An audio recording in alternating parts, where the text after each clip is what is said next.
Thank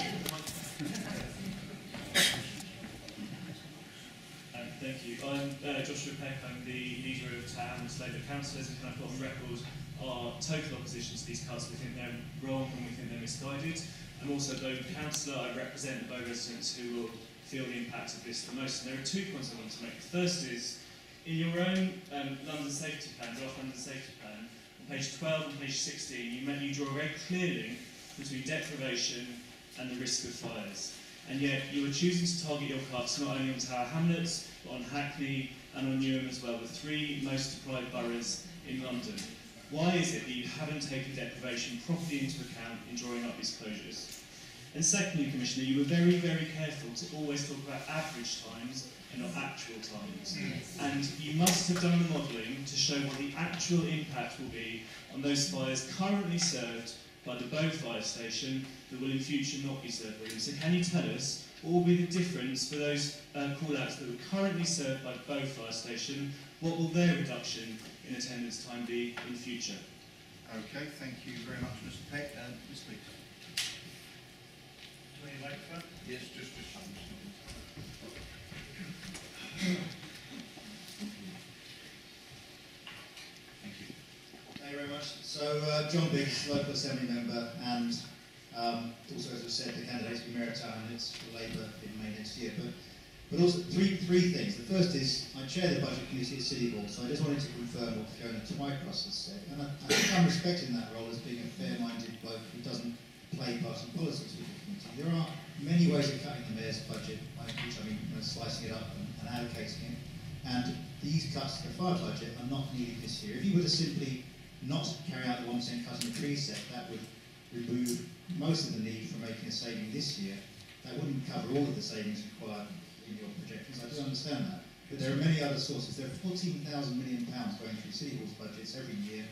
And for me, this is a priority, the fire service, the safety of my constituents, Londoners. Second point is we've already lost a fire engine in town. In the recent past, we lost one of the fire engines from Bethnal Green. And there was a lot of agonising about that, and there was a lot of opposition to that. We understood it was going to be deployed to another part of London where it would improve the response times. And, you know, some people said, well, we don't want to lose it, but London as a whole is quite important as well. And it was a hard-fought argument. We think we've already made savings in Tower Hamlets and leaves are unnecessary. But the third one is about Bow in particular. And I was really struck by your map because it shows if you close the fire station in Bow, there are bits of Bow that are further away from a fire station than just about anywhere else in this very dense part of East London. And we have a growing population, high density dwellings, high-rise dwellings.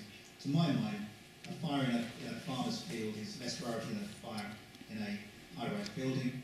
The urgency of a fire in a high-rise building where people will be vulnerable clearly requires an extra response. It requires, I mean, I'm pleased you respond in 4 minutes in Southwark, and I hope you continue to respond in 4 minutes in Bow, but I don't think you will be able to after these cuts. So Bow becomes a desert. Combine that to the traffic problems in our borough as well. And there are times of day, you can look on a map, Bethnal Green is not very far away, but there are times of day when it would be very hard to get an engine there within this sort of response time. So Josh Peck has talked about response times in Bow. I think that you need to come clean about what they would be, and you need to revisit this cut. It is not necessary, and it's not in the interests of the public, and you do represent them.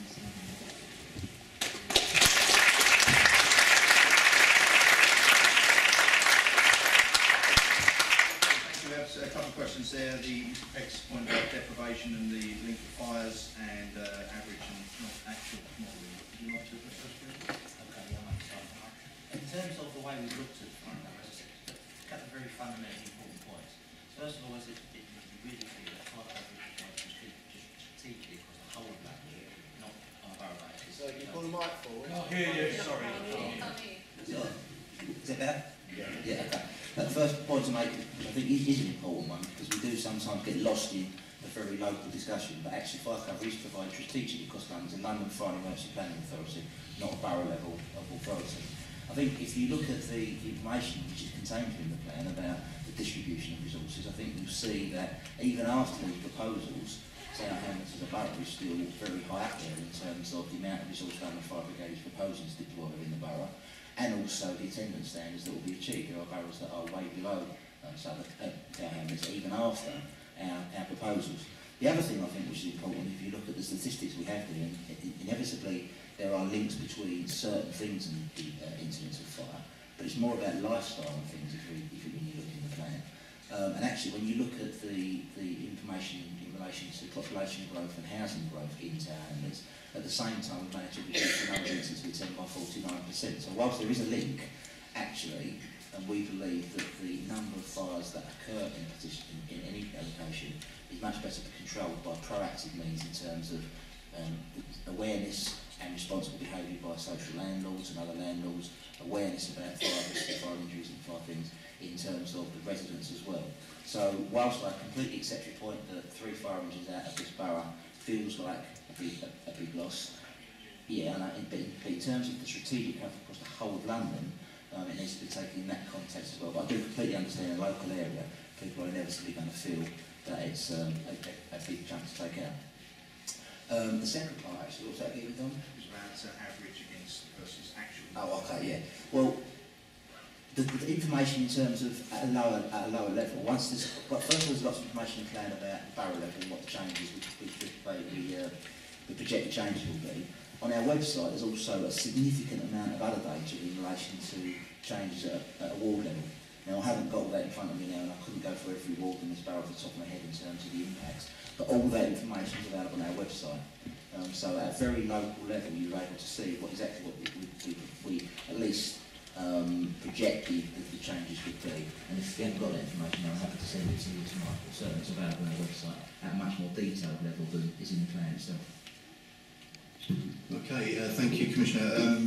Chairman, I don't know if you'd like to answer Mr Biggs's first point about there's different ways to slice the cake, different ways to find the money. Yes, absolutely. I mean, there are always, as John said, there are always different ways that you can divide up budgets. But the simple fact of the matter is, right across both public services in London and public services more broadly, organisations are having to make savings, and I think it would be unrealistic for me to put forward a proposition that the London Fire Brigade should be immune from taking its part in those reductions. And if we, from my point of view, projecting forward, if we were to take a slice out of one of the other areas of London Government budget and cross-subsidise London Fire Brigade, the message we'll be sending to government is we don't need your money to pay for London Fire Brigade, and that would open the door for future funding cuts. And I don't want to go down that particular route. John also was very, very careful, as was Fiona, in the way they phrased their discussion about the budgets. They talked very much about this year, this budget year.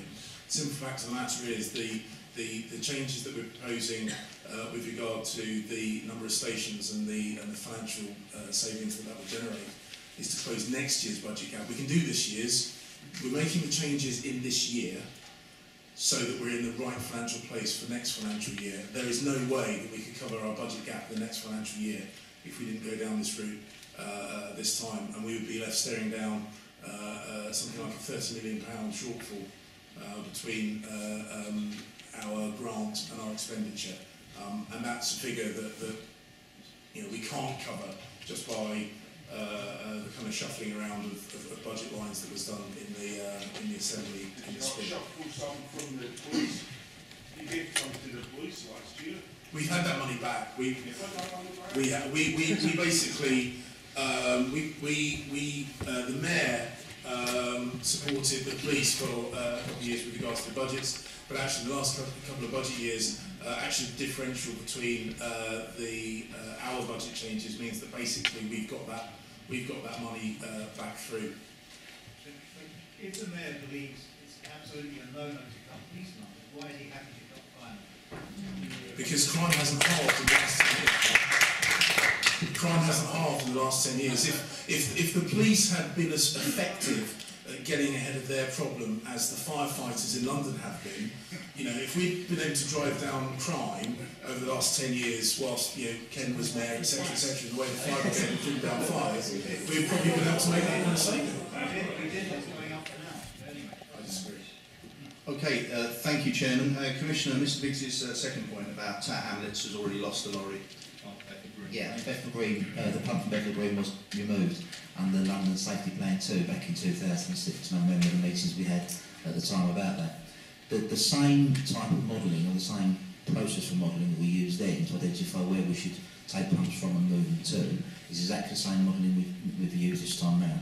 And all the projections that we made then in relation to attendance times, incidents in this local area, have been proved actually they were very, well, conservative in terms of small c, in terms of the projections actually achieving better than we projected there. These changes are for a number of reasons, and obviously they are budget driven as well. So as I've been really clear in terms of the significant impacts on these changes, are one about improving the safety of London, and also about balancing the budget that I've been given or been given to me by the Mayor. So in terms of the attendance time local, I'm very confident that we'll meet our attendance times and the targets we're setting ourselves. Yes. Okay, then I'll come to you, Madam, I'll come to you in the front.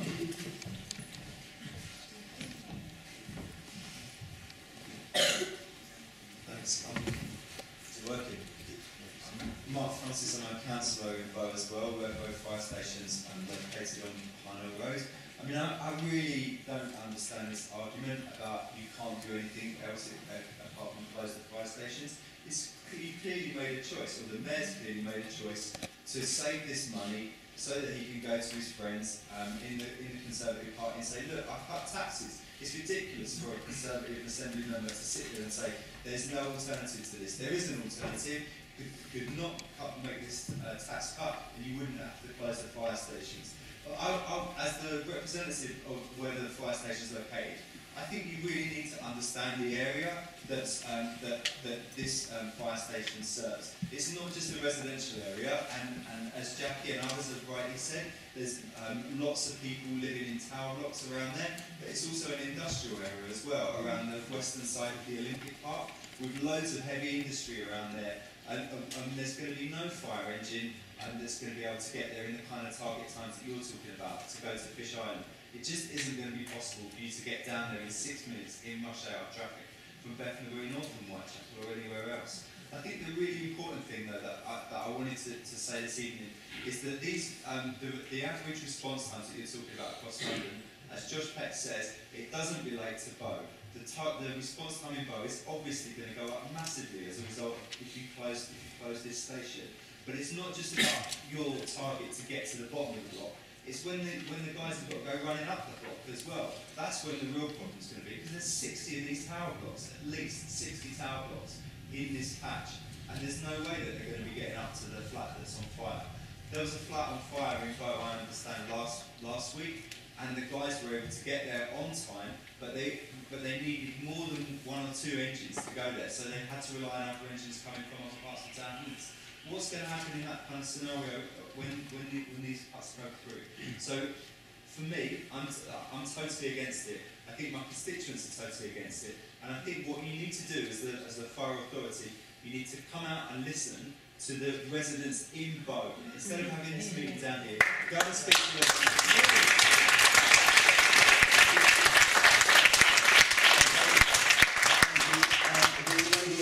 Front row, please. Thank you. The lady that's standing up. Thank you. Elaine Mackenzie, local resident. Given that you have said that there is a link between deprivation and the level of fires, how much in your modelling have you taken into account the recent cuts in benefit and changes in benefit, which are going to have a significant effect in an area like this? And obviously, the worry is more people perhaps without electricity, using candles, maybe people illegally, kind of like wiring up electricity, people using, increasingly using, second-hand, furniture, fabrics that are fire retardant. I think that's a real concern.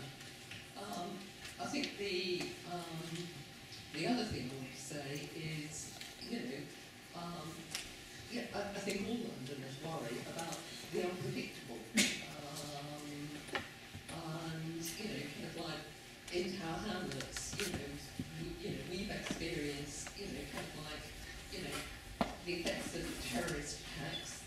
Aldgate station, those operatives now keep on as well.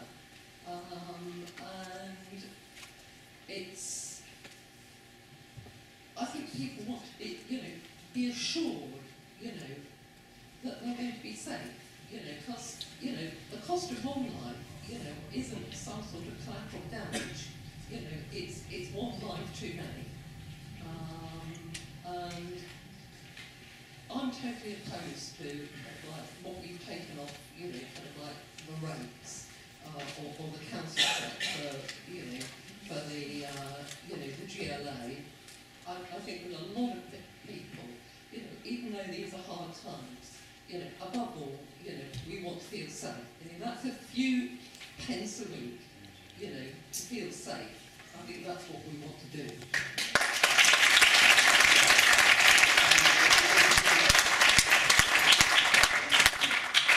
Thank you. Yes, I live in Watford, and my local fire station is Shadwell. I went to Shadwell, it was a couple of years ago, and I was coming up to 80, and I thought to myself, I don't feel very safe here. I'm on the first floor of a block, and I went in and, talked to them, and they came down. They brought the fire engine with them in case they had a shout. They fitted the smoke alarm, which I've still got. They fitted another one more recently. And then they let me go through how I would get out if there was a fire. They watched me go in the bathroom. They watched me climb up. And I could get onto the outside, balcony and stuff like this. And they gave me peace of mind. The smoke alarm is still there. I still sometimes see a couple of the firemen and say hello. And, it's like having friendly policemen as well. And, you feel safer. And I feel much, much safer now. That the smoke alarm is there, that I know the way I will get out of my flat. And, and I think that is a service that's going to be taken away. They've got the fire engine with them, in case there was a shout, as they said. So, but they made me feel safe. And when I heard about the block down in South London, I think it was, where people died and people, lost their homes. And, we can't lose the firemen. We can't lose our fire.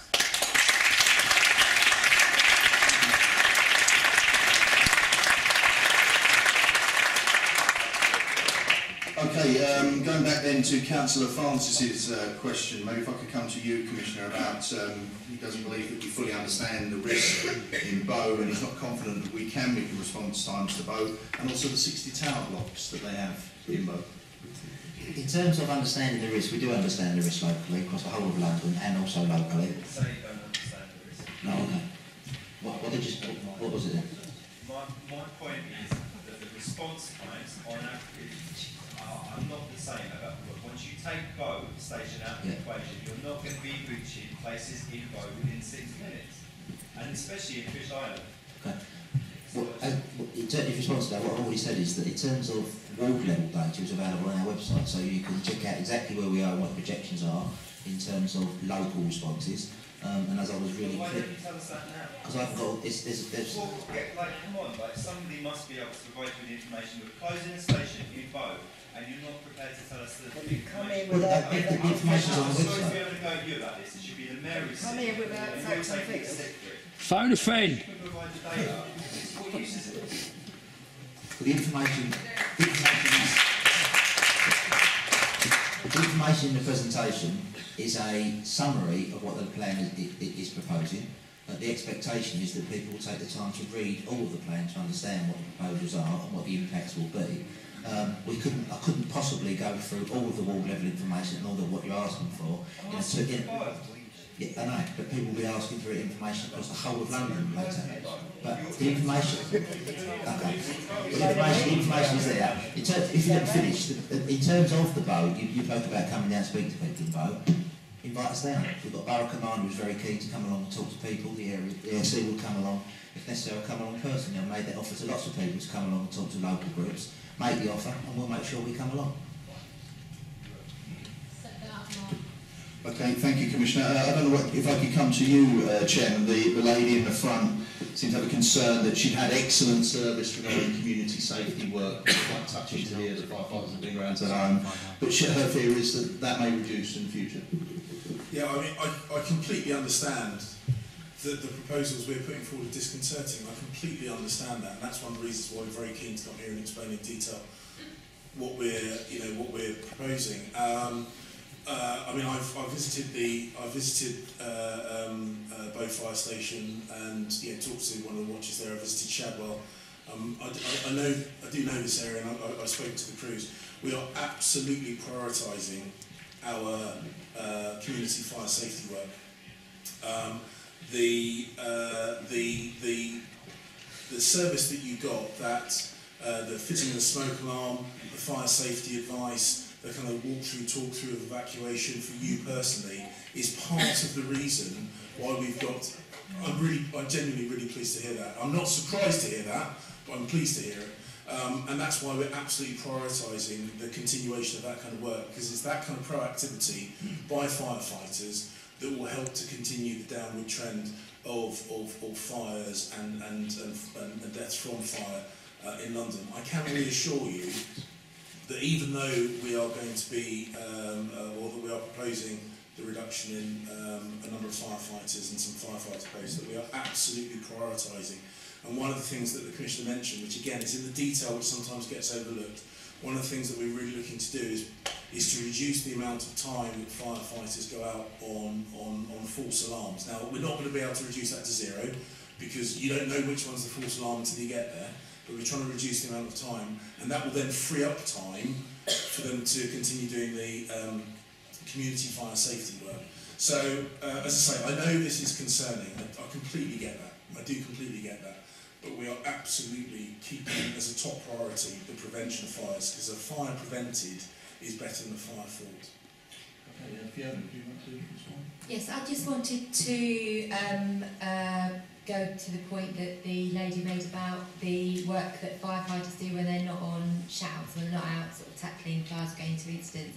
And it's a really important point, because it's very easy to come up with figures about how often firefighters are out of the fire station. Sort of, I think 16% was mentioned, and the comparison was made with ambulances, but it's a different job and a different role, and it's really important to recognise that the fire safety work that this lady has mentioned is a really significant part of the work of firefighters in London, and it has been important in bringing down fires. And my personal view is that it will not be possible to do that at the same level with the cuts that are being made. Okay, thank you. And Commissioner? Just very briefly, Madam, I'm really pleased to hear that story, because that's exactly what we should be doing. And we actually do that at over 80,000 premises across London every year now, which back in year 2000 we didn't do it at all.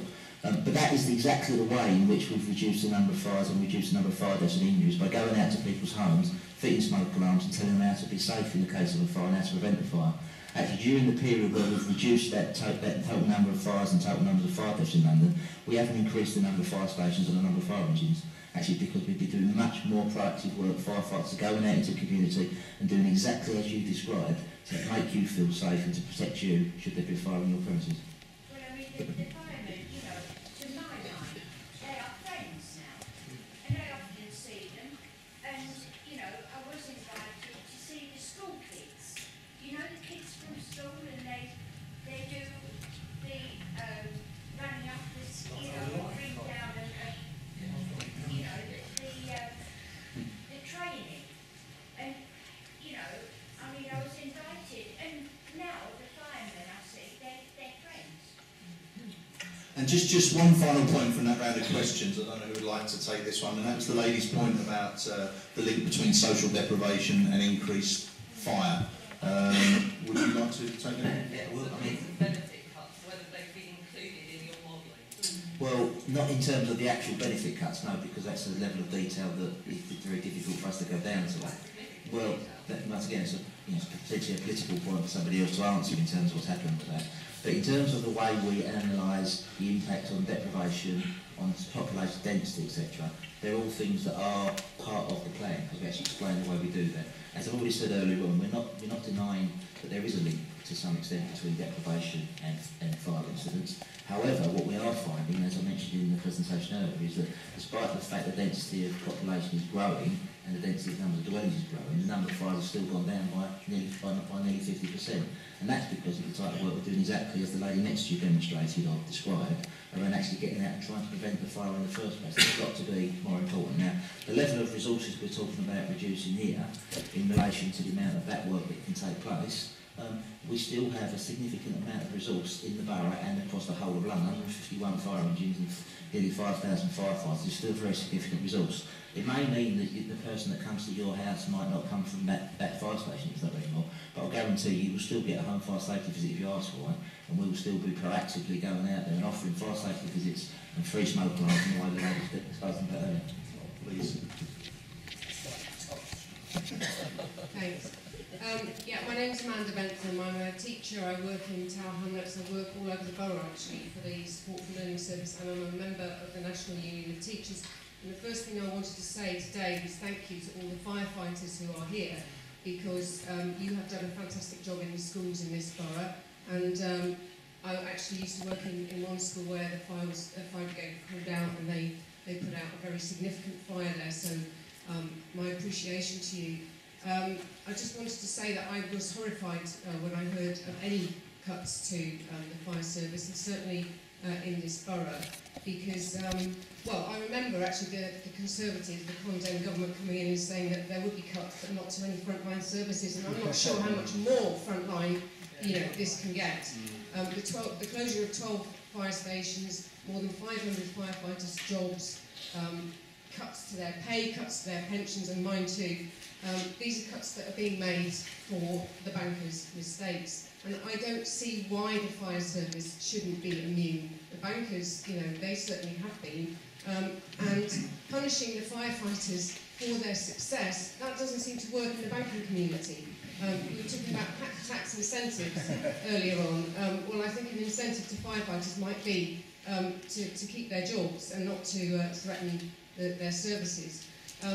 My union invited an FBU speaker to our association meeting a couple of months ago when we heard about these cuts.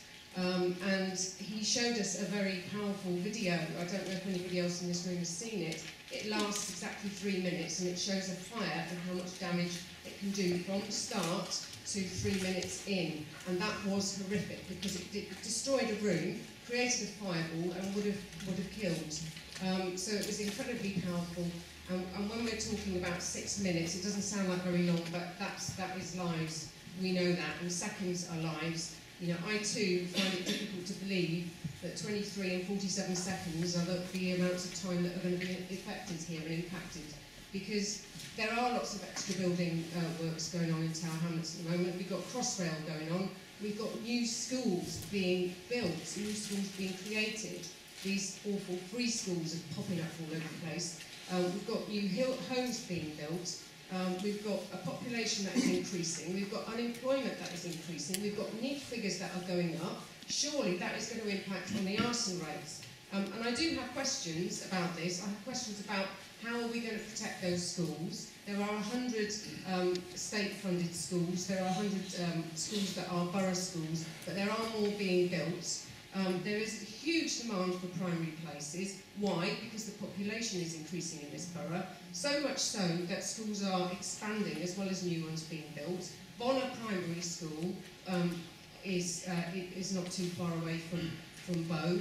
It's actually expanding into the building that I work in, and I'm having to be moved. I don't mind, but the whole of the PDC, which is in English Street, will go, and number of adults who work there is probably about 100. Hundreds of children will take over that space. So that's more lives that need to be protected, not less. In my view, we don't need fewer firefighters or engines, we need more. I'm not a maths teacher, but I can't work out how making cuts can actually improve the services. That's what it is.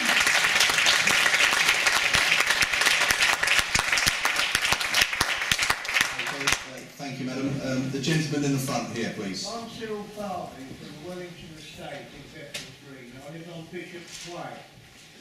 I've had experience, I'm very grateful for the role that Fire Brigade has been to us. I was a member of the committee there, but for some reason, antisocial behaviour, I would say, certain people, we've lost our premises, it's been privatised. But anyway, that's what the council does to us. They've also recently put a tenant above me who is antisocial. He was antisocial when he came. I cracked my ceiling and flooded me out. But recently, the fire brigade has been called across the road, a part of the Wellington Estate on Rushnara, because antisocial behaviour person there, which the council has residents, has flooded the place out, and he's been removed, but he's gone back in there, smashed all the pipes, including the gas pipes, and flooded the people on the block underneath. So the fire brigade was called to correct that. Now, I'm very grateful for that, what they're prepared to do. Can they carry on doing it with all these cuts? And would that block get blown up or burnt down if the gas pipes had to be turned off and things like that? It's highly dangerous. We're a highly densely populated area in Tower Hamlets, and as we lose all these staff that we've been administrators, we're going to be in a real mess. I'm very grateful to the Fire Brigade calling this meeting, because I realise how dangerous the situation's going to be. We're not really safe as it is with the antisocial behaviour. Why the council officers are prepared to put antisocial people into the blocks to behave like they do and put lives at risk and people's lives at risk, I don't know. But really it ought to be stopped. And the privatisation. We've got to bear in mind, brothers and sisters and residents and tenants, that the real problem is the bankers, like was mentioned. They're the people why should the fire brigade, why should the police service, why should the public services be allowed to have to suffer from all this? But we've been getting a fairly reasonable service from all these people, and Parliament and people like that are doing this to us. They're multi-millionaires, the Lib Dems, multi-millionaires, live in their mansions, and 6 and 8 bedroom mansions and things like that. It's about time that the people spoke up about it.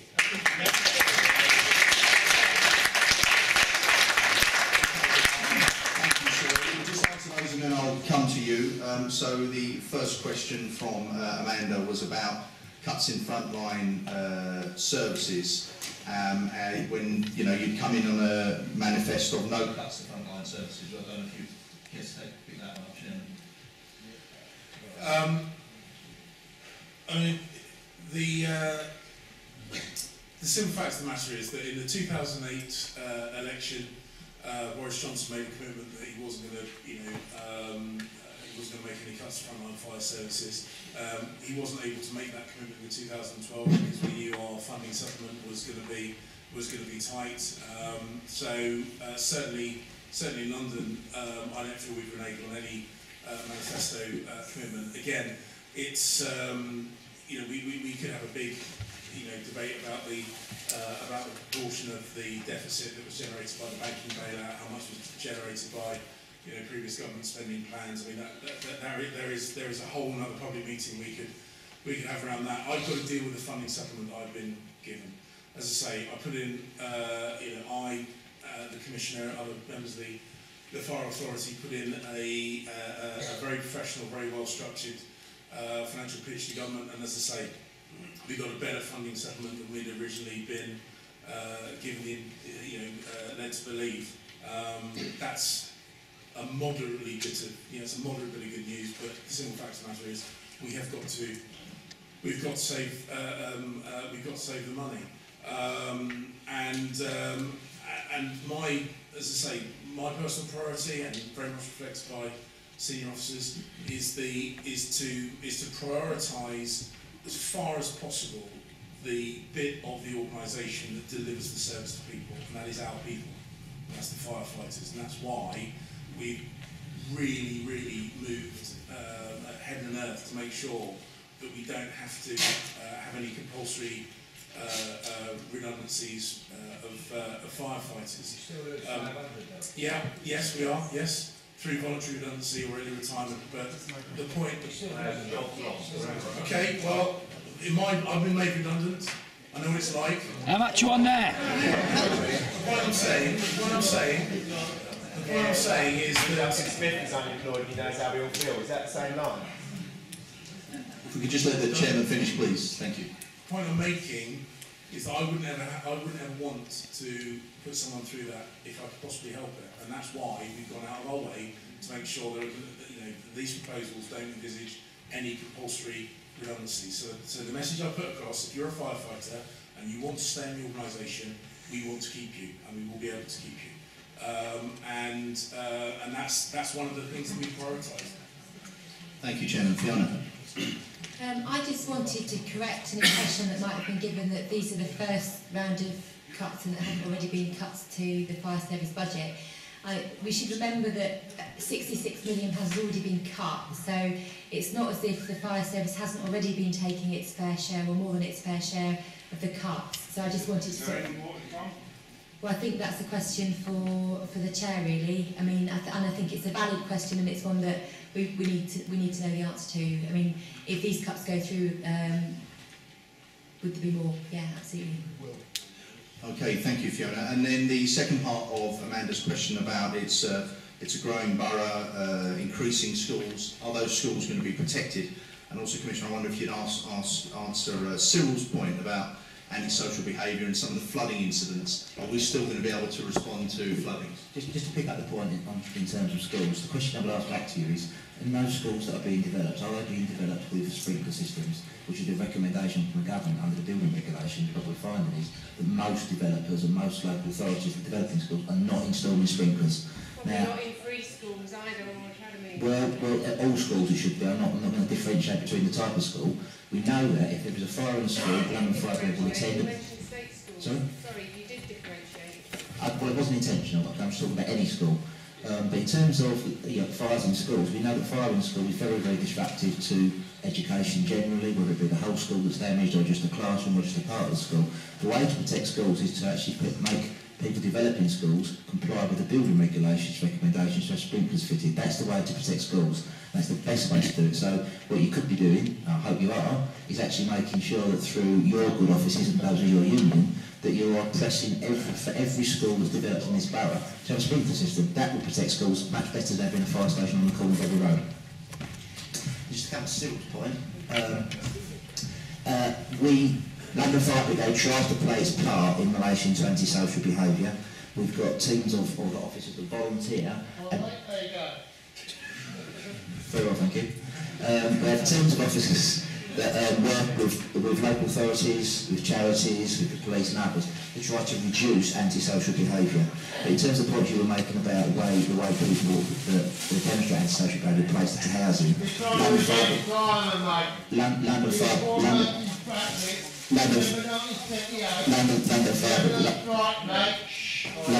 I'm not bothered. I'm a local person here, mate. 40 Tower Hamlets, Bolton Tower Hamlets, did 15 years in the London Fire Brigade. You were behind me, mate. Remember? No. Charles Martin Law. You were useless then, you're useless now. Right, you can laugh, mate. Stevie Boroughs died, 1980. Remember that? Mm-hmm. Right. I carried bloody box from Mill, F23. Right. 2 weeks behind my old mum's funeral. You're a disgrace. This is a washout. most London firemen get killed in Tower Hamlets, right? My name's Dominic from F23 Millwall, X, right? F27 Bow, 5 years. You would take the piss out of us in Tower Hamlets. I spent the last 5 years at Skeel. I got out before I died. My brother-in-law was Bring Cup at Lewis, right? He spent 20 years in the London Fire Brigade. He died because of the London Fire Brigade. You can shut up, you pet bloke over there, you rat. I mean, enough of you, you talk shit, right? You want me to come, down to you. So, people are putting their hands up to ask questions. Right, no, I respect your opinion, but no, there are people that have asked... No, I'm coming here as a local person. As have everyone No, I else. am talking, turn around to kill more than firemen and anyone else. You are a disgrace. Okay, I'd like to go to Rushnara Abbey. I live down the Morning Road. And enough with all your rubbish. You cut the London Fire Brigade, you cut London. We are now increasing. So please give other people a chance to speak. No, talk to local people, local firemen. We are sir, they're in the audience. Right. The audience is, we get killed in London. We get killed. Not these people, we get killed. So this lady here would like to make a point as well. No, I'm coming here late because I'm angry. Right? Listen to people. You, my old friend, should be retired like I am. You've got all the old fruit and vegan, as my old man would say, right? You can smile, but you've got the smile of the sassy. Right? Thank you. Okay. Then you may If you speak don't up, mind, mate. sir, would you may mind carry on. Thank you. Thank you very much. Sort of button. Okay, well, thank you very much. And first of all, I just want to echo what Sybil and others have said about our fire servicemen. We really appreciate what they do, and we have no quarrel with the Commissioner and the fire service personnel.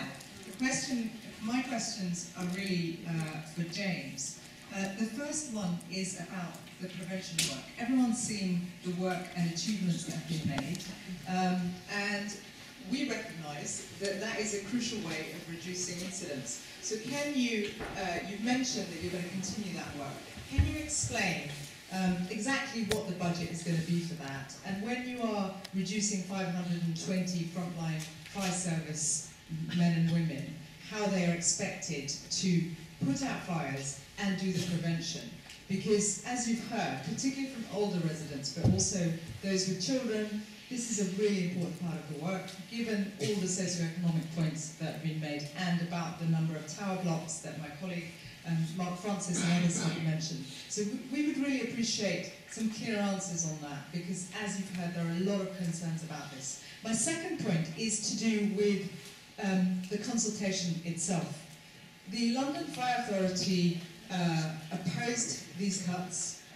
My party has opposed these cuts, as have other parties. I led a group of over 30 MPs across London and contacted the mayor, went to the mayor's office and asked for him to think again.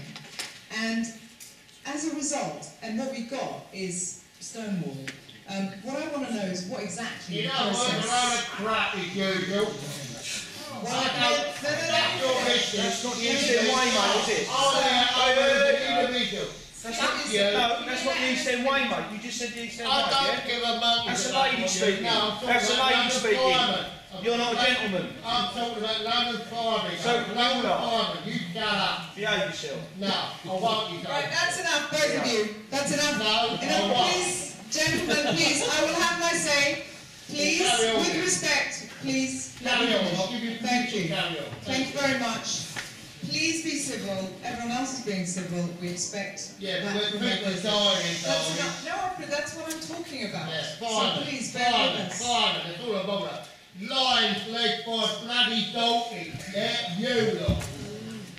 Right. First Okay, World so War. my- Line. Please, will you let the lady finish? No, I will line will finish first, then you can catch your block and then kick it over it. Right? Please, sir, you can let the lady finish. No, I said you said catch your let the block, lady the finish. lady will talk. Right. So just to finish up for James, there is real concern about this consultation and what it's going to amount to. So can you say a bit about what you think the Mayor will take into consideration? Because people across London are engaging with the consultation, taking their time to talk to you and others. And the final question is about the council tax, 1 pence council tax. Could you please think about giving people having a consultation about whether they'd rather have the 1p council tax or their fire services and the other services? Because that would be a genuine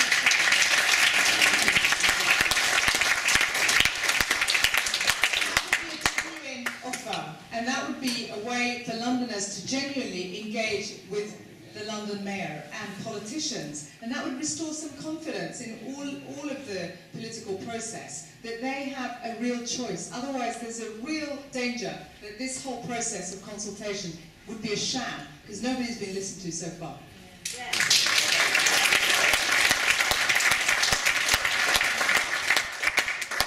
Sorry to come back in a second time, but I asked a question about actual response times. You said you didn't have the data. I was pretty surprised you said you didn't have the data. Now, having looked them up on an iPhone, I now understand why you didn't have the data.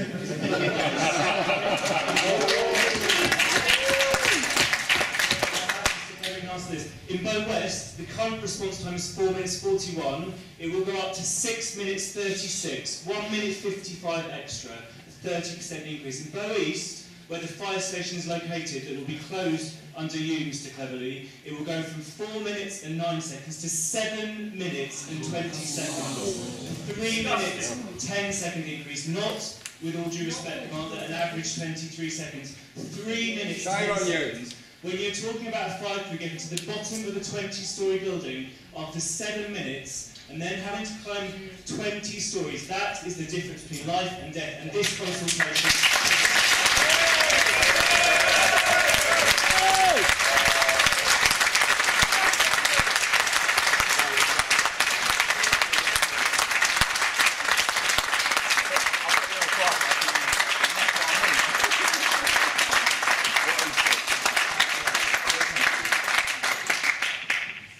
Answer it. Thank you. I'm Councillor Yakabali. I sit on the London Fire Emergency Planning Authority, and unfortunately I've got to read this statement before I say anything. So the corporate view of the authority is that while it has recorded its opposition to station closures, appliances and staff reduction, it is consulting fairly on the draft LFB proposal, which are subject to the Mayor of London's direction, will take into account responses to the consultation before making a final decision. And certainly my personal view is that we shouldn't be closing these fire stations at all. That includes the 12 fire stations and 18 fire engines and 520 firefighters posts. And really want to put on record the amount of work that the firefighters do, wonderful work that they do, and certainly by losing some of these 520 posts, that will create havoc itself and all. And certainly closure of Bow Station won't help on that basis. And losing another fire engine from Whitechapel will certainly want to, and coming back onto some of those average times, it certainly will go up. And not only that, but it will affect, there will be a ripple effect from the neighbouring boroughs and all, because Newham, if you look at it, Hackney, they're going to lose it and all. And certainly that will affect, and while the population is really going up here in Tower Hamlets and all, and while there is declaration, nothing is being taken into account. It's really pity that the Mayor has refused to come and speak to these residents out there, coming out to these meetings. It's pity that it's put the Commissioner on the spot here, which is not the Commissioner's fault. It should be the Mayor that is coming up to these and making sure that he listens to that. And just wanted to sort of pick up the point that the Chairman of the Conservative made about some of these issues, and certainly my colleagues already made about the penny a day cut, and talk about 9 million, but there was other table amendments, and this was the first time that, especially at the GLA, that there was a technical amendment to it to make sure that the budget does come to the right figure on that basis. And certainly if the Mayor wanted to take that, then they would have. Not only that, but on certainly the Labour Government and the London Fire Authority twice tabled successful amendments to stop the cuts going forward. And then what happened? The Mayor's used his power again and trying to railroad this. And I hope that the Mayor would listen to these consultations that are certainly taking place, because at the end of the day, this will be detrimental to the safety of our residents and their property. It will be put at risk these planes if they go ahead, and it's really important that they don't. But on top of that, there was, I mean, the GLA already, Boris has taken away £50 million from the reserves of London Fire Brigade and all.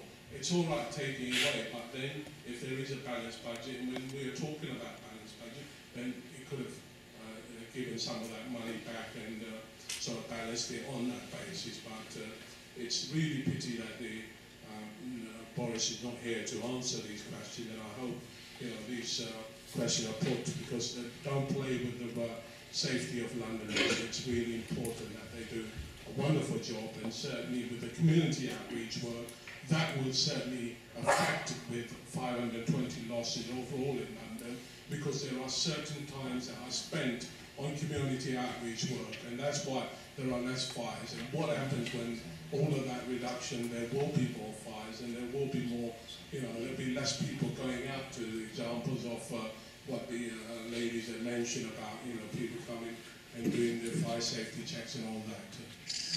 Yeah, thank you, Councillor. Okay, if I could start with the Commissioner then for Rushnara's question about these reductions possibly would lead to a reduction in community safety work. I think there's two parts to the answer on that. I think first of all is that there's two types of community safety work that we do. And one is called Brigade Fire Safety, which is by the way, I'm going before any more fire get killed, before anybody in South Hampton gets killed because of you did all four of them. All right, go away. I don't want to be told by bloody fire. I'm an operator. Right, I will go where I want to go. Right, you are using all of them. You, picky you, and you is scum. Right? One day you're going to need a fireman, mate. Yeah, if you can look me straight in the eye. How many months will you be behind me? 79? I don't remember it, to be honest. No, 79 you will, yeah. Thank you. What they said, use the best. You're even worse than Clark. You know what I'm talking about. See you later, guys. See you later, everybody. See you later, Bernadette. Bernadette? Yeah.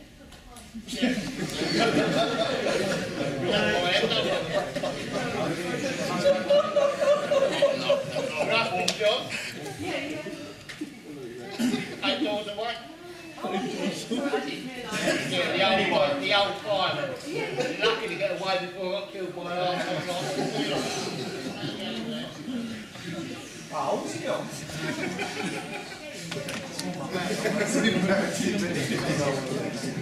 Two types. In terms of the work we do around making sure that buildings are safe, where we've got fire seconds, there's no proposal for any change in the staff that carry that work out and they're separate to fire stations. In terms of the community safety work that firefighters do, such as the lady in front actually spoke about earlier on, obviously there would be less firefighters to carry out that work, but I'm very confident that actually we will just use the people that we've got to actually carry out work on a wider basis. So stations grounds that are currently, say Boroughs as an example, that ground will then become part of the ground of stations surrounding it, and do the job of those firefighters that go around doing those risk assessments, and also we'll use people from wider afield. So we need to make sure that the community safety work, there is an imbalance at the moment across London in terms of the amount of community safety work that individual stations and individual washes do, and we need to correct that imbalance anyway. So we'll balance the workload up to make sure that all the fire risk assessments and home fire safety visits that are requested will still get done. Yes, but how do you moralise the LFB if they're going to be cut?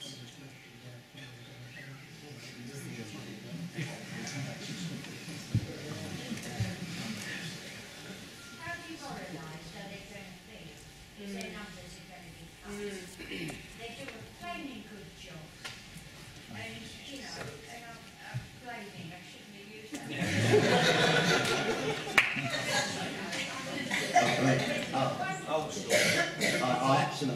I'm really, really pleased that you say that, and I accept and I agree that firefighters in London do an excellent job, and actually some of the statistics I've shown you in there, in that presentation, I think demonstrate what a good job our firefighters do and have done in London over the last 10 or so years. The fact is at the moment that we've got less funding to actually provide that service, and we've got to find a way of taking those savings which balances the whole of the service. Now we've taken over £60 million out of support services, but we need to make sure that the firefighters that are on fire stations are paid regularly, paid properly, got the right equipment, trained properly. And we can't do that if we keep taking all the savings out away from support services, because there'll be nothing there to support the good work the firefighters do out in the community. So it's about trying to find a balance to the London Fire Brigade, making sure we can still be as operationally effective as we are at the moment, making sure we can still go out and do the visits to people's homes to make sure that people feel safe. We've reduced the amount of money available to us. So as I said in the presentation, I demonstrated where the money comes from and how it's reducing. And this is the plan which, in my belief, balances up with the demands on the London Fire Brigade, and maybe we can still continue to provide an excellent service to Londoners. Let's keep it as an essential service. Okay, thank you, Madam. If I could come to you, Chairman, another part of Rushnara's question was about the council tax, reduction in 1p or keep the fire service the same. Maybe we could link with Councillor Ali's question about should Boris be here for these kind of consultations. I've said it before, I can only say it again, the 1p or the 1% reduction in council tax would not cover the cost. It wouldn't cover it. It wouldn't. You can keep nodding, it wouldn't. You can do the maths. It raises nine. Yeah, it's about £9.7 million. If that money were available, it would still have to be split across all functional bodies, so it wouldn't all be able to come to the London Fire Brigade. And even if it did all come to the London Fire Brigade, it wouldn't cover the £30+ million reduction in grants. So that money would not make this problem go away. And constantly saying it would is disingenuous to the people we're discussing this with, because it wouldn't. And I'll tell you something, if you can make £9 million cover a £30 million shortfall, come talk to us, because we did at the election. We did. It's the election. Well, no. The point being is that we said we were going to make savings. We said we were going to cut council tax. It was a commitment we made at the election. And the point being is that the thing we're prioritising is our ability to protect Londoners. We are prioritising that. And we're going to make sure that we continue that as a priority. As we've discussed, we've shown you how that proposal is. I appreciate you might not agree, you might have concern about it. That's why we're having this consultation process. Put your ideas into the consultation process. Ultimately, yes, I mean, we absolutely will take all the feedback on board. Whatever plan is ultimately presented to the Fire Authority has to come within budget. I'm not going to sit here and say that that means that we are going to be able to prevent stations being closed. I'm not at all convinced that the maths will stack up on that. We'll see what the responses to the consultation come back with, and we will look at those, and we will take them seriously. We'll look at where people want the priorities. The Commissioner said that these proposals are driven by a set of priorities which underpin our decision making, and we're asking people for their comments on those priorities and proposals. And if people say, no, we want you to prioritise something differently, then we will look at that. As I said, the way we've prioritised it is people before trucks before buildings. That's the priority that we put forward. If people want to reprioritise that, then let us know.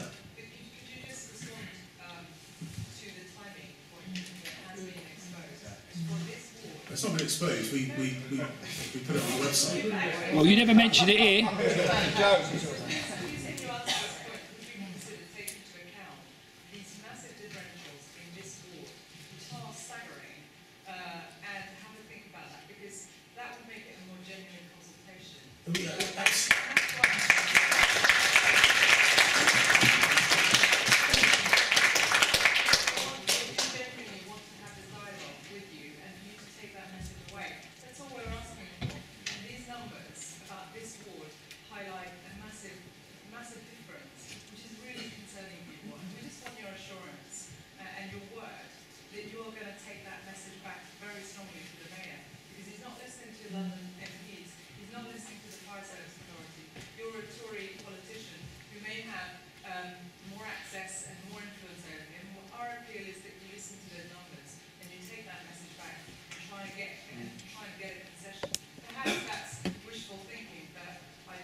fundamentally disagree that the mayor's not listening. We're in the middle of the consultation process, so clearly there can be and there will be no formal action or decision until the consultation process is finished. So to say that you've spoken to the mayor but he's not listening, I think is a bit unfair, because in the midway through a consultation there would be no action that he could initiate, because that would be prejudicing the results of the consultation. So we are listening.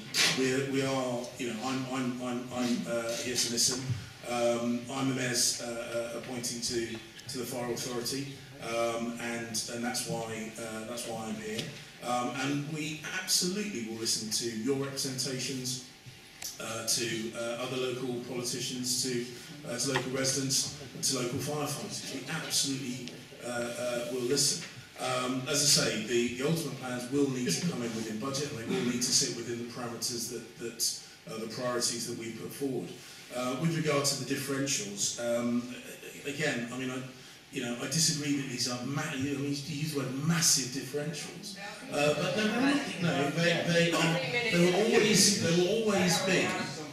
they will always be differentials within boroughs. When you drill down to ward by ward breakdowns, you do sometimes get big variations even within boroughs because pre-closure and post-closure. Yes. Do you think this consultation is sound? I've been asking yes, absolutely. Figures for a long time. It takes me asking the commander of the London Fire and Emergency Planning Authority for him to let on that those figures are buried somewhere on the website, and they were buried. It took me a long time to find them. Do you think the consultation is sound when you haven't presented those figures to Londoners? They're not in your consultation document, they're not in your draft plan, and they're not in your consultation presentation. Do you think your consultation stands up rigorously to inspection when you don't tell people what the impact of your closure is?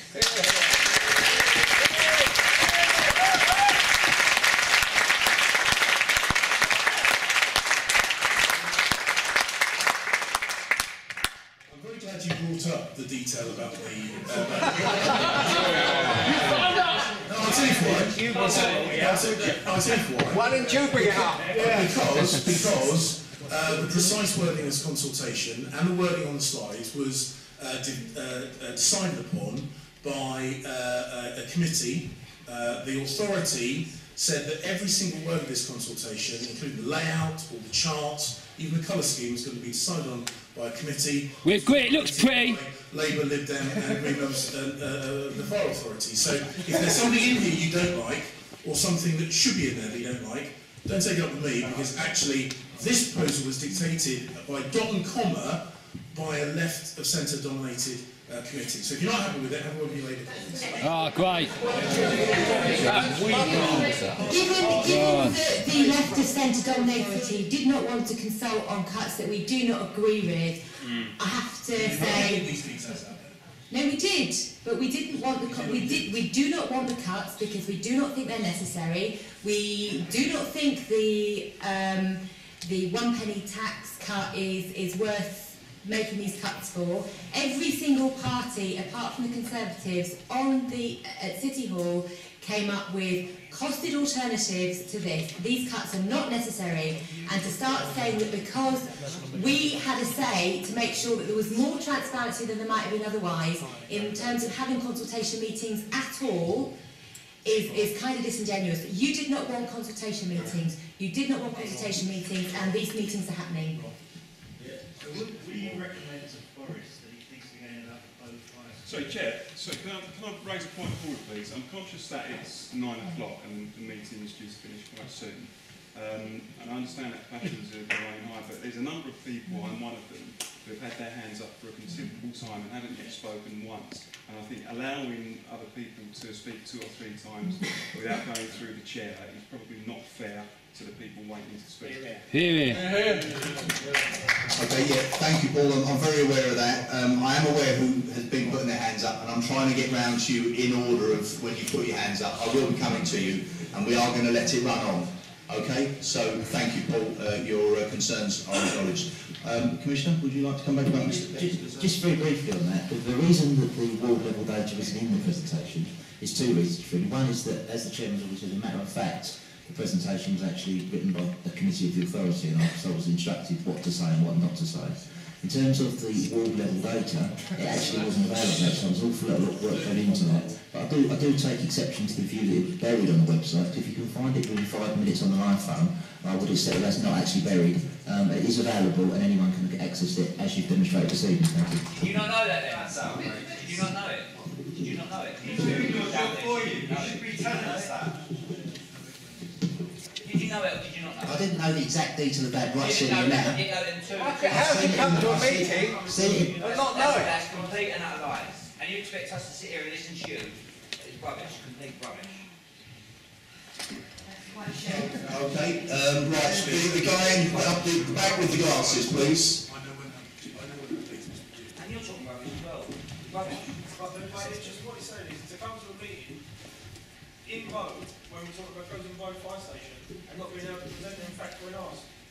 I mean, it's obvious that that's what you must have known someone was going to ask that question, and to not have an answer.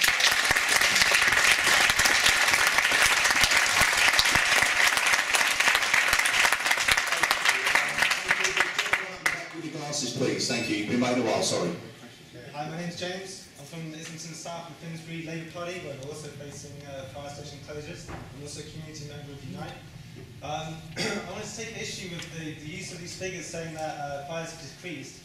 I think that's obviously excellent news, but I hope you're not implying that, oh, because there are fewer fires, therefore we can get away with fewer fire stations. I was going to ask the Commissioner if he was implying that, but then the Chairman actually said it himself. He said, you know, we're not cutting the police because they haven't had crime, but fire stations, that's okay. I think this is a complete false argument. You know, the key question here is response time. As you know, so many people here have raised, it's the issue of time. And at this time, you know, the real figures given by the comrade at the front of the 6 and 7 minutes, this is people's lives we're talking about. And I think this is incredibly serious. I think, in my opinion, what we need to do is, you know, it's all very well, you know, asking Boris nicely not to do this, but we need to actually have a mass campaign to show our resistance to this. And this should be taken into every trade union, every workplace, every TRA, every Labour Party branch, and we should be building a mass campaign of resistance. If you look at what happened in Lewisham, where the A&E, the maternity wing, are facing closure, there was a mass campaign organised, and 20,000 people came out on march, and they've achieved a partial victory over this. And I think we should be doing this and working with other boroughs, not just in Tower Hamlets, but uniting the struggle across the whole of London. And to that effect, I just wanted to say that there's a demonstration on Saturday, the 8th of June, to save Cllr Fire Station. I'd encourage everybody here to come along to that, but also like to raise that if demonstrations are organised here, and I think we should organise London-wide protests, that I'll be calling for Cummings and Islington to come. The other thing I just wanted to say was that you know, a woman up here said that you know, we shouldn't be discussing politics, but I think this is very much a political issue. I don't think it's a coincidence that we're in, you know, this is 2013, we're in the middle of what is possibly the deepest crisis of capitalism ever, and we're seeing these cuts, not just to fire stations, but to other things. Obviously in 2008 we had you know, the banking crisis, the banks facing collapse. The government bailed them out and just passed on the banking crisis to a crisis of public finances. And the simple thing is that it's us, the working class, who are being asked to pay with our jobs, with our terms and conditions, with our services, and now with these fire station cuts, with our lives. So, you know, the 1%, the bankers, the people who own businesses, you know, they're doing very nicely out of this. In this context, I wanted to ask the Commissioner and the Chairman, this is a question raised before which hasn't been answered. Can you guarantee that this isn't just the beginning, and that this is, you know, these cuts aren't just the start, that there won't be any more cuts? You know, the Governor of the Bank of England was saying this crisis, he thinks is going to go on for decades. Senior you know, strategists for the banks are saying this will go on for decades. I don't think this is just the start. I think we actually need to organise a serious fight back, and this involves a political struggle. James, I'm just conscious of the time. Okay, sorry, my final sentence then is, I think we need Labour to power with socialist policies. So not just the policies of Miliband of, oh, we'll just have cuts but nicer. How can you cut fire stations but nicely? I think we need socialist policies, nationalise the banks, nationalise the top 150 monopolies, and actually use all that wealth in society to you know, plan production for people's needs. Thank you, James.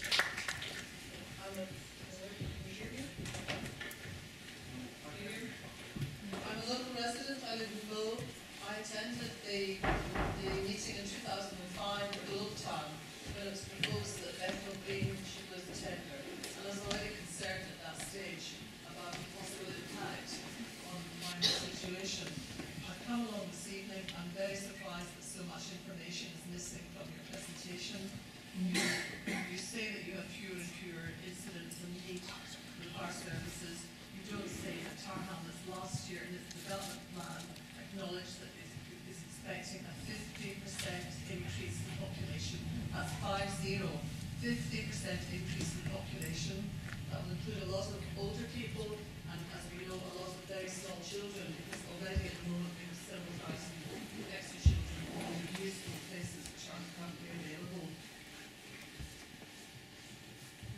I'll keep this very short. The way you're speaking this evening, I see you attending again another meeting where you will say, after a disaster, lessons have been learned, that nauseating phrase that people like you are forced to come out with when things happen, that everyone in this room, except you, could have said, we could have told you that, we could have told you so. We're telling you so this evening. Please listen to us. Please leave Old Fire Station in place. Please leave Bartend in Whitechapel. Tower Hamlets is on the doorstep of the Olympic Park. It has Canary Wharf, which is continuing to expand. It has Tesco and Three Mills, which has been totally redeveloped. And in the city, there are a huge number of very tall new buildings. The Gherkin, the Pinnacle, the walkie-talkie, Shard across the river. The fire services are needed. That's it.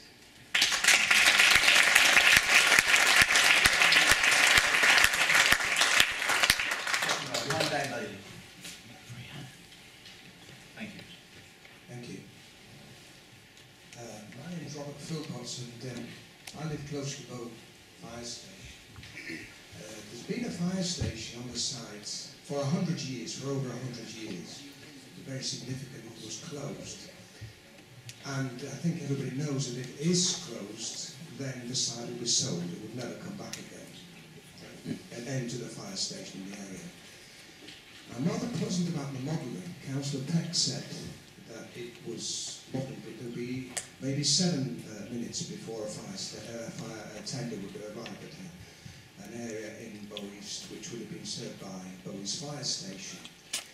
And I wonder if you could tell us, this is a question for the Commissioner, how we can look at the details of the modelling so we can see whether certain aspects of projections for the future have been taken into consideration. I'll give 3 examples. 1, after the Olympic site was built, new traffic lights were put on the junction of Wick Road and Wick Lane and the northern approach.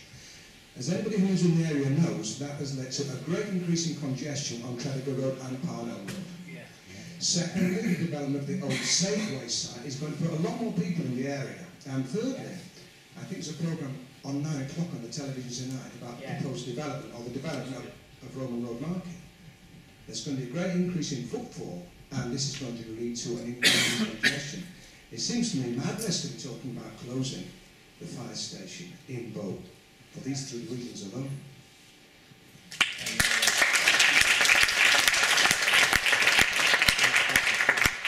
Okay, if I could start with James's question, then if I could come to you, Chairman. Is this just the beginning? Are there going to be more cuts? I can't give you a cast-iron guarantee that the budgets are going to go up. I don't think anyone's in that position, irrespective of what their political parties are. I think the proposals we put forward are big. I mean, they are big changes. They're the single largest change to affect the London Fire Brigade since its inception. I completely get that. However, what that does do is it gives us a very legitimate position to turn back to central government at some point in the future if they are looking for more savings. To say, look, we have done the radical change. We have made big structural savings in the organisation. Go elsewhere. As I say, I can't, I won't give you cost-iron guarantees about what future funding is going to be like. So I think through the proposals that we're putting forward, we've given ourselves the best position to defend against future cuts. In terms of your response, we are quite clearly from very, very different ends of the political spectrum. So obviously I'm not necessarily going to agree with your response to it, but what I would say is, you know, make recommendations, put forward your proposals to the consultation in parallel to whatever other response that you want to take to that, because we will listen. I'm not always going to say that we're going to agree, but we will listen. You're not listening there. Okay, thank you, Chairman. And then, Commissioner, I wonder if you could answer the lady at the front here's concern about 50% increase in population and the risk within Tower Hamlets. Will we still be able to respond effectively, which I think was the essence of Robert's question. There's been a fire station there for 100 years, a lot of development. Are we going to be able to respond effectively? Where's the information? First of all, I'll ask where the information is going there. It's all the supporting documents and the safety steps. All that's in front of you there is the actual covering document of the plan. Speak up.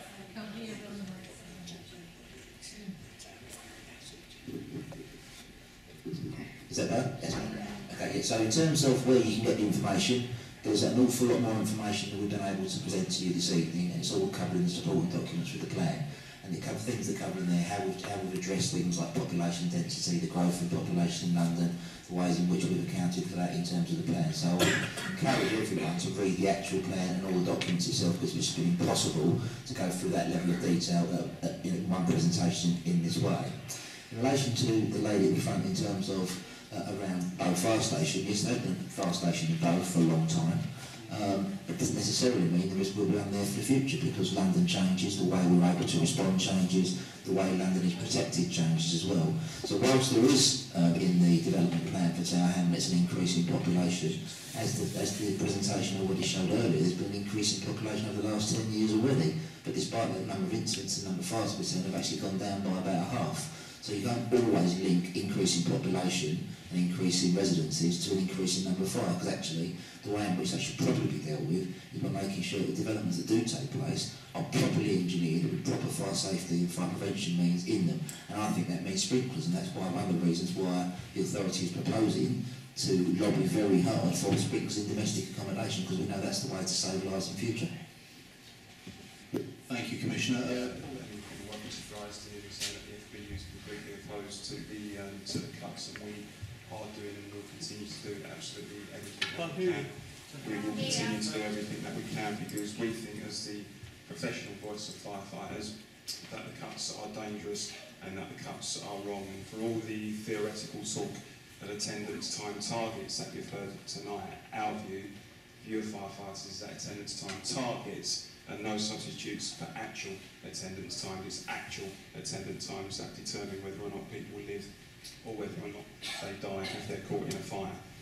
And we will do everything we can to make sure that attendance times do not increase, but obviously that will mean a wide-ranging campaign against the cuts, and that's what we're leading at the moment, and it's what we'll continue to lead. I completely concur with everything really that's been said tonight, so I won't rehearse some of the very powerful points that have been made, but I do in fact have a question for either the Chairman or the Commissioner, probably the Commissioner actually. In 2010, the Audit Commission came into the London Fire Brigade and said that they felt that the London Fire Brigade was maintaining too many fire engines, didn't need as many fire engines as it maintained.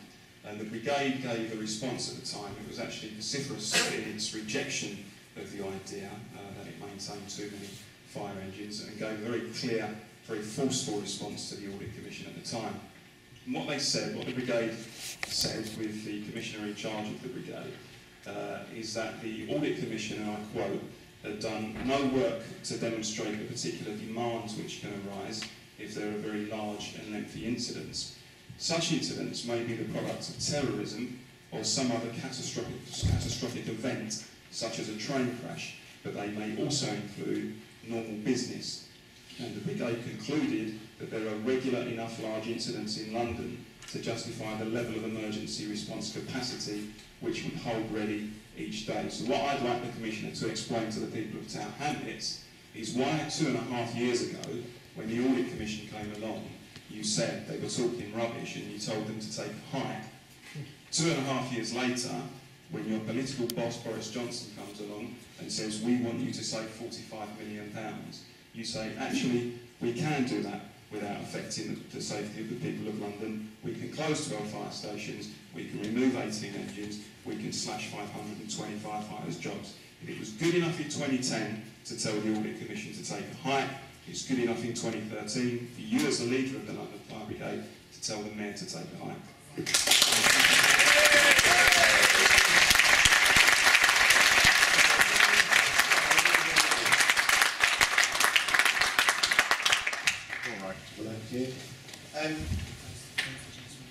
Yes, the gentleman check shirt, please. Yes, you, sir. Thank you. Right, thank you very much. Half of my question has been answered by Councillor Peck, who I think is now gone. I wanted to ask the difference between fire engine coming into Bow East and a fire engine from Bethnal Green coming into Bow East, and we got the figures. The one thing that no one's mentioned in Bow East and Bow West, we've got some of the biggest, we have got the biggest proportion of sheltered accommodation in the whole of Tower Hamlets. And most of it is in Bow East. There is 6 to 8 sheltered accommodations. So the question I was going to ask is, how long would it take a fire engine to get to one of the sheltered accommodations from Bethnal Green, and how long it takes now to come from Parnell Road? And Councillor Peck's asked that, the difference is nearly 5 minutes. So that is my question. What about the old people in Bow East and Bow West? Okay, thank you, sir. And then the lady a couple of rows in front of you, just down here. Yes, you may, yeah. Thank you.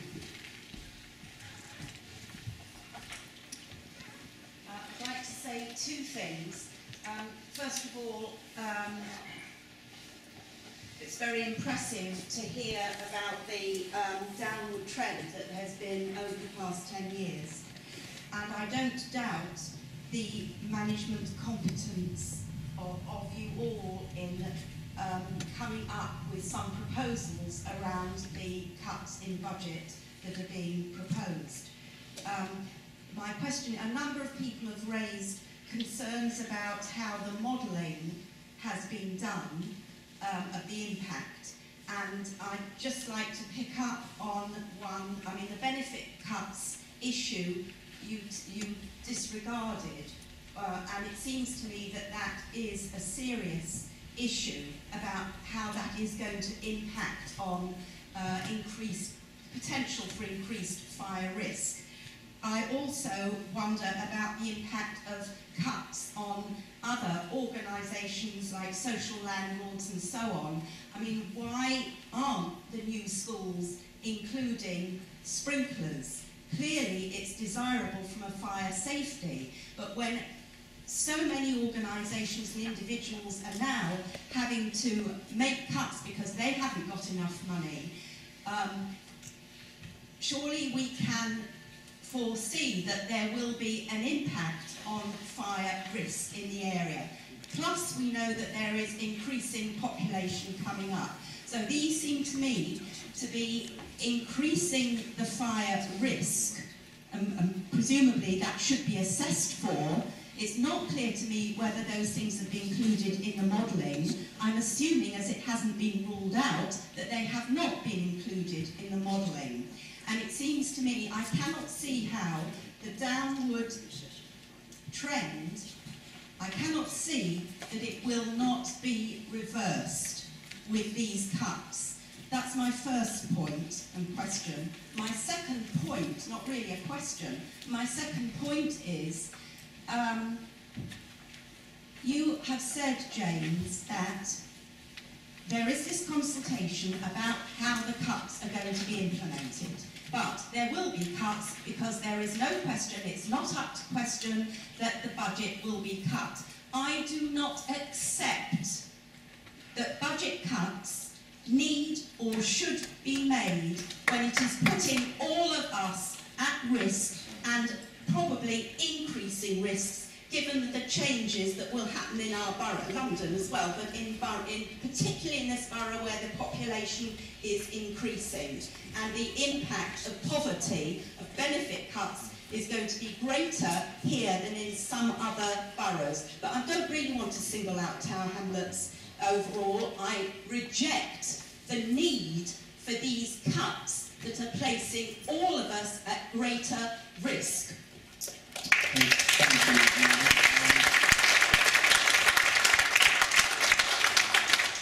Commissioner, if I could come to you first to respond to Mr Emery's question about the Audit Commission response. Yeah, before I do that, because that's probably the easiest of all the points to respond to, if I could just respond to the other first two points first. In terms of the gentleman that spoke about the sheltered housing in parts of Borough, I don't know exactly the location, but we have taken a note of your question. If you can let us have your name at the end of the meeting, I'll make sure we'll come back to you as quickly as possible with exact information in relation to the question you've just asked. But I think it's also important to remember that one of the things we want to do as part of this plan as well is that our view, London Fire Brigade, who are my view as a Commissioner, not yet agreed, but my view is that too many people die and are injured in fires and sheltered housing, whether they be residential care homes for the elderly or for those that are disabled. Actually, what I want to do is improve the standards in those care homes so the fires don't occur in the first place, and I think that's possible. And what we want to do is to lobby those who are responsible, whether it be social housing in boroughs, whether it be private landlords or whatever, to improve standards in there so the fire doesn't occur in the first place. But if you give us your name at the end of the meeting, we'll come back to you on that point. Okay? Just speaking about the lady Ray, the other point now, I'm not going to talk about the political issues in that, obviously, but in terms of the population density, the population growth, I've said more than once actually this evening, as part of the presentations, we've demonstrated the way that the population and number of dwellings in Tower Hamlets has increased over the last 10 years already, quite significant increases in my opinion, and that's very similar to lots of other boroughs in London as well. But despite that fact, and despite the fact that we have been going through an economic downturn for a number of years now, we're still seeing the number of incidents and number of fires London Fire Brigade attends is going down, even in those areas where the population is growing quite significantly, such as Tower Hamlets. I'll come back to Paul's point if I may, because actually it's the easiest one to deal with. Paul is absolutely right. He knows that when the Audit Commission came into London Fire Brigade some time ago, they said that we should reduce the number of fire engines and the number of fire stations. And not surprisingly, I argued against that. I told them to take a hike because I'd never been so rude. But actually, I did argue against that. And the reason I argued against that at the time was because I wanted to maintain the size of the London Fire Brigade. Equally, that's why over the last 18 months, or certainly the last 12 months, the chairman and I and other members of all groups on the Fire Authority have been arguing with the government to try to make sure that the cut we receive in our government grant is not as big as it was intended to be. And Paul actually knows as well that the figures were that actually, initially, looked like we were going to receive a £60 million cut over the next 2 years, not £45 million that we've got. So we've managed to reduce that quite significantly. I have to provide a plan to the authority that deals with and provides a service to London Fire Brigade that provides a service which is the right one for London within the budget that I'm given to provide it for. And my priority is always to maintain as much operational response as we can.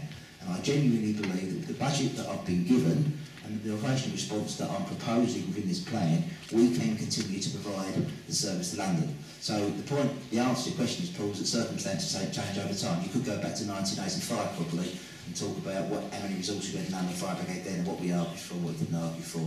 But you have to talk about the here and now, and actually with the budget target that I've been given, following the very, very hard lobbying and arguing for London Fire Brigade that I and others have been doing with government, this is where we've got to, and that's why I recommend the plan, because it fits the budget, and I believe it's still the plan that will improve the safety of London's and enable us to provide an operational response.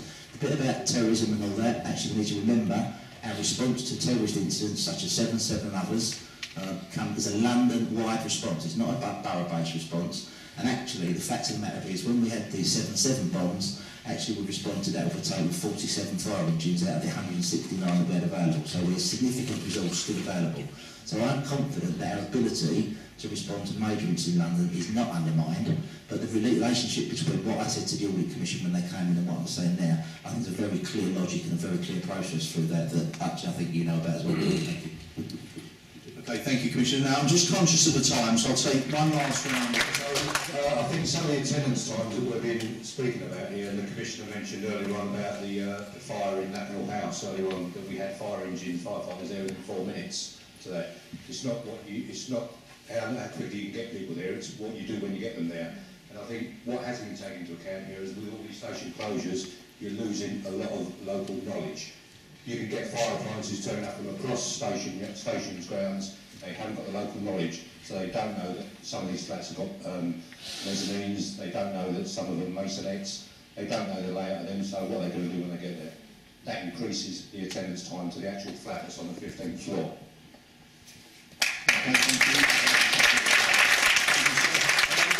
Scottish gentleman just to your left. No, you're not. You sir, no. The guy at the back there with the black T-shirt on the Kelly hat. Thank you. I mean, to be honest, James, you know, you're talking about, oh, well, you know, hard choices and everything else. You know, it's the same old adage from the Tories, really. You know, it's really terrible, crocodile tears and all that, and you know that we're making cutbacks to working class areas. You know, as we well know that, you know, if it was down to cutting services in more wealthier areas, it wouldn't be on. And I mean, it's quite funny, really, James, when you talk about, you know, if we just take the cuts here, then it's okay, because next time when it's a round of cuts, we won't have to deal with it. The fact of the matter is, it's quite simple. If we fight now, then we will make sure that we push back these cuts. If we fight now, even if they push through the cuts, that is the way to stop the cuts. At the end of the day, that's what's going to happen. You know, they can cut NHS, they can cut their fire service, they can cut, you know, everything else, benefits, etc., etc. When people kick up a fuss, when people fight back, do you know what? When it comes to the next round of cuts, that's the people that they don't cut because they know that they can't deal with those people. Since the students kicked off and set fire to things, believe me, there hasn't been a raise in tuition fees since 2010. And that's basically what we've got to do, people. We've got to get together, we've got to organise, and we've got to fight against these cuts because it's the thin end of the wedge. Don't think that because we take a lot of cuts this time, we're going to get away with it. It's not going to happen. If you have a campaign, like they did in Newham and other places, that is the way to get around these cuts. And at the end of the day, there's also something about Bow that you never mentioned. It's on the border of Newham as well, which, you know, if you want to factor in their building, actually, there's all that building behind where the Olympics is and all that. Is that actually factored into when you're talking about the increase? I mean, such an increase that that's now affecting child places in schools in Tower Hamlets. So clearly, there is crossover there as well. But like I say, you know, it's disingenuous, this meeting. You came in without the figures, you knew exactly what they were, you knew how terrible they would sound, so you massage the figures a bit, make it sound like averages and all this sort of stuff. And it's nonsense. You can't have the average of how long a fire engine takes to go down the Whitechapel Road at midnight or 2 AM in the morning, and then average it out of what it would be like at 9 o'clock in the morning on a Wednesday. It's complete nonsense. That average figure is meaningless. It's a meaningless figure that means absolutely nothing. You came here with that attitude, you're going to massage the figures, and people know you're disingenuous. At the end of the day, people, if we're going to stop these cuts, then we need a campaign. They can waffle, but let's cut to the chase here.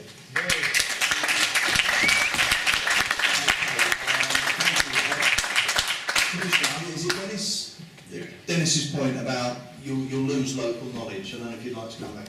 Well, okay, Dennis, I mean, if what you're arguing now then is that the consequence of that is that actually all the local knowledge we've got on stations grounds at the moment will be lost. I don't agree with that because actually what we would do is because those stations get closed, their station grounds will become responsible of other stations. The firefighters from those stations will pick up that local knowledge.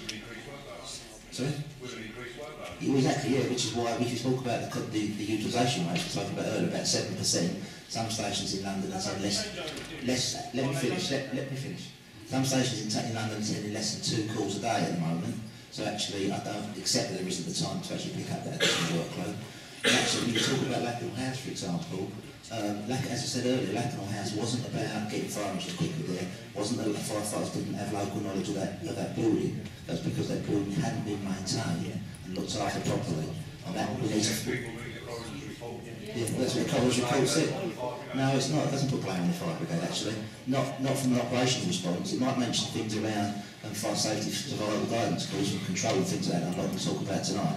But it doesn't criticise the firefighters in terms of their response. And if you think it did, you need to read it again.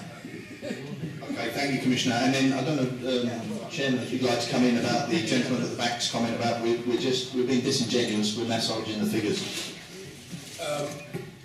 No, the reason we're talking about borough averages is because the attendance time standards that we've set are borough-wide first and second average attendance time. So the metric that we measure ourselves against, which is predated this fire authority, it's been in place for quite some time. So the figures we generate are so we can compare those figures against the against the standards that we've set. So that's the reason why we do London-wide averages.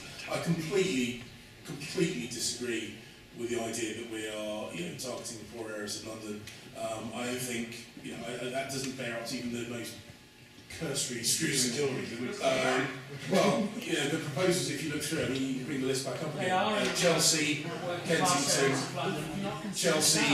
Kensington, Belsize Park. I mean, these. No, there are none in my constituency. That's all right.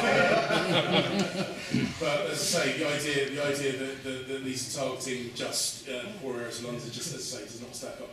Not about the fact that they're in working class areas of London. The point you make about our response, again, I'm not necessarily, clearly I'm going to agree with the tactics you put forward. As I say, we put a very professional case to government. There are other fire authorities who took a bit more of a kind of digging their heels in position, and we got a better funding supplement than they did. So I think, that vindicates the position we took. I'm not going to pretend this is good news.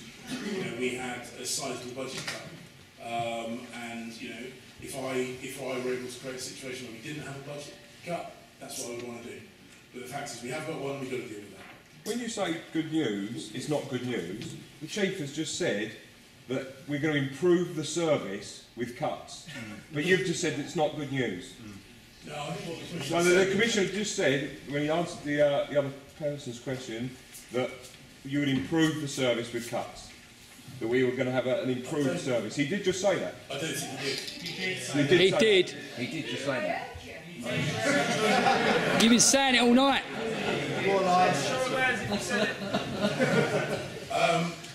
The simple, I mean, I don't want to put words in his mouth, but from my memory of what was said, and we've been videos, I can rewind it. The point you made was that he has got to work within the budget that he's given, and that within the budget he is going to put forward a proposal. We are putting forward a proposal which protects Londoners, but within the budget. The simple fact of the matter is, in his presentation, he said we can't make this size of budget reduction and there be no impact. And we've discussed at quite a bit of length the impact that that's going to have on attendance times both London-wide and locally. So none of us are sitting here and saying that this budget cut is going to have no effect or is going to have a positive effect. What we're saying is that it's going to have an effect. That effect is going to mean that we have increased attendance times on average. Those increased attendance times will vary across geography. But they will be detrimental. It's been on the slides. I mean, the figures are there. At no point have we ever tried to pretend that you can take 35... So answer the question, is this a bad thing for London, closing these stations? All of us have come here tonight to give you the views on how we feel. All this consultation you're doing, I'm sitting listening, and believe you me, I've been a party to an awful lot of consultations where we know that 90% of the people said, no, we don't want it, but for some funny reason, it turns out, yes, they do want it, so we're going to do it anyway, because that's what we wanted to do in the first place. What I want to know is, all this consultation you're doing, who's going to pick it up? Is there going to be an independent body to assess that consultation and make the recommendations, or are you going to do what it seems like I'm hearing, sitting here, and I'm sorry if I'm in a minority, is that you're listening to it, but hey-ho, we're going to do it anyway.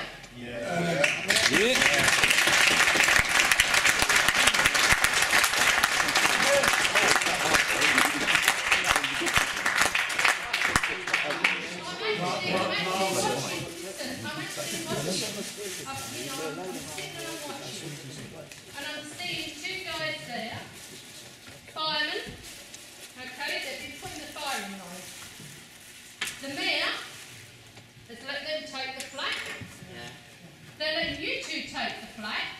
But I'm sorry, sir, I don't know you personally, but I have to say, I don't like your attitude. Oh, Trusher. Never even mentioned the drug privatisation. After services driveway, already the engines only off the service, they're privatised, it must cost a lot of money. It's for the profit, the fire brigade now, it's going to be privatised, the service and all the firefighters are going to be privatised then. So it's all going to be done for profit. All these so-called companies are making it easy for the privateers to take it all over, and that's what they intend to do with the next few months. It's not been mentioned, so we're having all this discussion, and it's all a waste of time, because once it's in the privateers' hands, we've got no say at all, like all the other privatisations, the public services and everything else, the fire brigade, the electricity, the gas, all private. Thank you, sir. Thank you.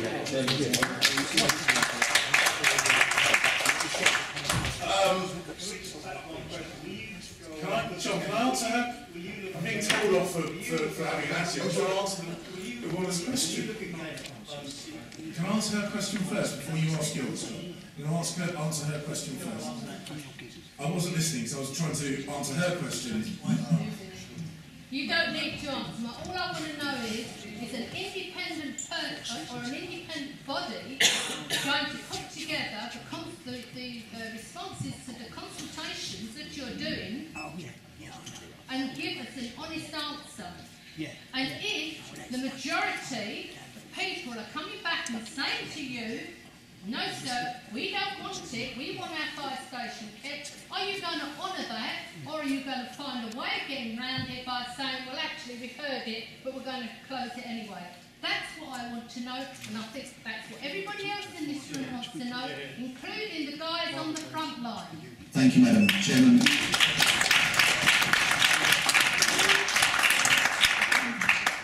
As I've said, we are going to make all the responses, all the response data to the consultation public. It is our consultation, so it's not going to go to an external body, but all the information will be public. So you can all audit that. You can look at that. All the information will be in the public domain. This isn't a referendum, because what we're not saying is here's one proposal, here's another proposal. Which one of the two would you like? So when you say when people are against it, the point we're saying is that the consultation is about what priorities we work to. There are a whole load of things. It's not a yes/no question, and so we do absolutely want you to look into this in detail. If there are things that we are doing, even if you don't like the station proposals, if there are other elements that you think are positive, let us know about that. But also let us know about your views on the station proposals, and ultimately we will take all those decisions. Sorry, we'll take all those responses and we'll make a decision. I'm not going to say to you that this is about trying to find out whether closing fire stations is popular or unpopular. We don't need a consultation to know that closing fire stations is unpopular. No, the point I'm saying is that for me, whatever plan we come up with has got to fit within the priorities and our budget. And that is not a situation that I can make go away. So I'm not going to, sit here and say to you that if lots of people say we don't like station closures, that the station closures will go away, because we've got to make the proposal fit the budget.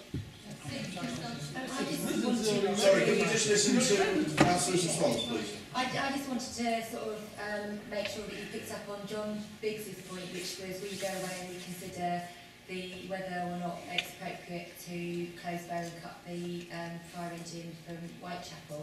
I also wanted, because obviously this is a listening exercise, so we need to go away and take into account what people said. I wondered if there's anybody here who actually supported the proposal to cut, because I'm not hearing that that's the case. I'm hearing that everybody thinks this is a bad proposal, bad for the area and bad fundamentally. So, but if there's anybody here who thinks it's a good idea, it would be really helpful to know for us to go away and think about that as well. What's the time structure for cuts? How long are we talking about? Okay, well maybe I can cover that in a wrap-up. We've run over quite considerably. There's obviously a lot of passion and concern in the room. The one concern is that people stand up and articulate their fears, but then forget to do the consultation. And I really reiterate to you all, either take one of the documents here or go online. I've done mine. It takes about 10 to 15 minutes. You do your consultation. A significant proportion of residents They have computers, they're computer literate. And none of these, all these are in English. If you go on the website, everything's in English.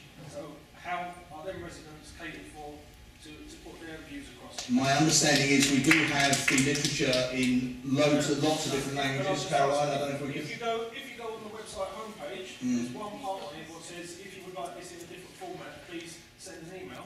But that's in English. So a good point, well made. We'll look at it.